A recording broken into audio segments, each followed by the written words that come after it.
कोई अपना बिना कुछ कहे हमारी जिंदगी से दूर चला जाता है, और तब मन के भीतर एक ही इच्छा उठती है, काश वो लौट आए, काश वो समझ पाए कि हमारी क्या अहमियत थी, काश वो हमें याद करे। ऐसे समय में अधिकांश लोग दो ही रास्ते चुनते हैं, या तो वे अपने हृदय को कठोर बनाकर सामने वाले को पूरी तरह काट देते हैं, या फिर बार बार संदेश भेजकर, बार बार पुकार कर अपने प्रेम और पीड़ा को समझाने की कोशिश करते हैं।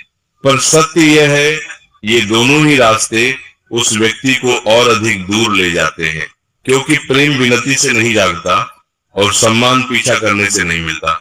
सच्चा परिवर्तन वहां से शुरू होता है जहां मनुष्य बिना कोई शिकायत किए, बिना कोई फरियाद किए अपने भीतर ठहर जाता है। और आश्चर्य की बात यह है कि उसी ठहराव से दूसरे के मन में हलचल पैदा होने लगती है। सोचिए, यदि आप कुछ भी न कहें, न पुकारे, न रोकें, और फिर भी कोई आपको भीतर ही भीतर याद करने लगे, तो उस अनुभूति की गहराई कितनी होगी। आज हम उसी आंतरिक यात्रा के कुछ सूत्रों पर विचार करेंगे। ये सूत्र बाहर किसी को बदलने के लिए नहीं है, ये भीतर आपको रूपांतरित करने के लिए है। और जब भीतर परिवर्तन होता है तो सामने वाला स्वयं सोचने लगता है, मैंने इसे खोकर क्या खो दिया। पहला सूत्र, मौन को दुर्बलता नहीं, शक्ति बनाइए। जब कोई चला जाता है तो मन व्याकुल हो उठता है, हृदय कहता है अभी सब कह दूं, अभी स्पष्ट कर दूं ताकि वह समझ जाए। पर व्याकुलता में बोले गए शब्द हृदय को नहीं, अहंकार को छूते हैं। मौन का अर्थ केवल चुप रहना नहीं है, मौन का अर्थ है अपने शब्दों को इतना मूल्यवान बना देना कि वे उचित समय की प्रतीक्षा करें। जब आप बिना क्रोध, बिना सफाई, बिना बार बार स्मरण दिलाए शांत हो जाते हैं, तो वह शांति सामने वाले के मन में गूंजने लगती है। पहले उसे लगता है थोड़ा समय चाहिए, फिर सोचता है ये तो सच में शांत है, और धीरे धीरे उसके भीतर प्रश्न उठने लगता है, क्या मैंने भूल कर दी। मौन तब प्रभावी होता है जब बाहर शांति हो और भीतर जीवन सक्रिय हो। यदि बाहर चुप्पी है और भीतर टूटन, तो ये मजबूरी कहलाती है। पर यदि बाहर चुप्पी है और भीतर स्थिरता, तो वो शक्ति बन जाती है। याद रखिए, आपकी कीमत बताने से नहीं बढ़ती, आपके संतुलन से प्रकट होती है। दूसरा सूत्र, अपनी उपस्थिति को रहस्य बनाइए। मनुष्य उसी की ओर आकर्षित होता है जिसे वो पूरी तरह समझ नहीं पाता। जब आपका हर भाव, हर दिनचर्या, हर विचार सबके सामने खुली पुस्तक बन जाता है, तो आकर्षण धीरे धीरे समाप्त हो जाता है। रहस्य का अर्थ असत्य नहीं है, रहस्य का अर्थ है सब कुछ एक साथ न खोलना। जब सामने वाले को आपके विषय में पूर्ण जानकारी नहीं मिलती, तो उसका मन प्रश्न करने लगता है, ये अब क्या कर रहा होगा, ये इतना शांत कैसे है, इसके जीवन में क्या नया घट रहा है। यही प्रश्न स्मृति बनते हैं, और स्मृति ही याद का द्वार खोलती है। अपने जीवन के हर क्षण को सबके सामने न परोसिए, कुछ अनुभूतियां अपने भीतर रहने दीजिए, क्योंकि जो धीरे धीरे प्रकट होता है वही लंबे समय तक मन में रहता है। तीसरा सूत्र, अपनी ऊर्जा को ऊंचा उठाइए। जिस व्यक्ति की ऊर्जा बुझ जाती है उसे कोई याद नहीं करता। यदि किसी के जाने के बाद आपका उत्साह और जीवन रस बढ़ने लगे, तो ये दो स्तरों पे कार्य करता है। पहला, आप सच में जीवंत होने लगते हैं। दूसरा, वो व्यक्ति चकित हो जाता है।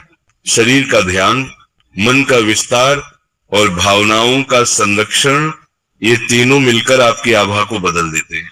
याद रखिए, मनुष्य उसी को याद करता है जिसके साथ वह स्वयं को हल्का, जीवंत और प्रेरित महसूस करता है। चौथा सूत्र, जीवन में ऐसा मोड़ लाइए जिसकी उन्होंने कल्पना न की हो। बदलाव केवल बाहरी रूप से नहीं आता, वो दिशा बदलने से आता है।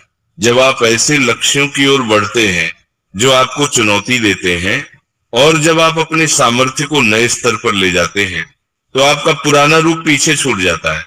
तब सामने वाला आपके अतीत को आपके वर्तमान से जोड़ नहीं पाता, और वहीं से भीतर कसक जन्म लेती है। पांचवा सूत्र, अपनी अनुपस्थिति को अनुभूति बनाइए। आपका न होना सिर्फ खाली स्थान न बने, बल्कि एक अनुभूत कमी बन जाए। ये तभी होता है जब आपकी उपस्थिति कभी सुकून, कभी प्रेरणा और कभी हल्के आनंद का कारण बनी हो। जो सहज होता है, जो बोझ नहीं बनता, वही याद आता है। छठा सूत्र, अपनी पहचान को इतना गहरा बनाइए कि वो मिट न सके। पहचान नाम या रूप से नहीं बनती, पहचान उस प्रभाव से बनती है जो आप किसी के भीतर छोड़ जाते हैं।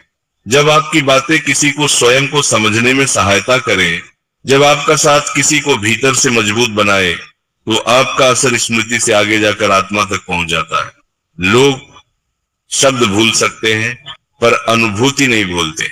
याद रखिए, ये यात्रा किसी को वापस लाने की नहीं है, ये स्वयं को वापस पाने की है। और जब आप स्वयं में लौट आते हैं तो कई बार वो भी लौट आता है जो आपको खोकर चला गया था। और यदि न भी लौटे तो भी आप हारते नहीं, क्योंकि आपने अपनी गरिमा, अपना संतुलन और अपना सुकून वापस पा लिया। यही सबसे बड़ी जीत है। और अंत में एक बात हृदय से समझ लीजिए, यदि कोई आपको छोड़कर चला गया है तो ये ईश्वर की कोई सजा नहीं है। यह जीवन का वह क्षण है जहां आपको स्वयं से मिलने का अवसर मिला है। कई बार जो चला जाता है वो व्यक्ति नहीं होता, वो हमारी आसक्ति होती है, हमारी निर्भरता होती है, हमारा वो भ्रम होता है कि हमारी खुशियां किसी और के हाथ में है।